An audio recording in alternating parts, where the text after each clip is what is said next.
Annukka, minkä takia susta tulisi Jussin paras kesäsomettaja?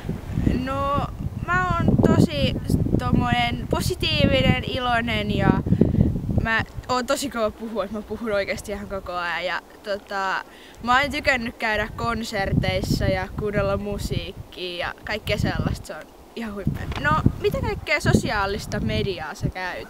No mä käytän päivittäin Facebookia, Twitteriä, Instagramia ja Tumblria. Entä mitä sä harrastat?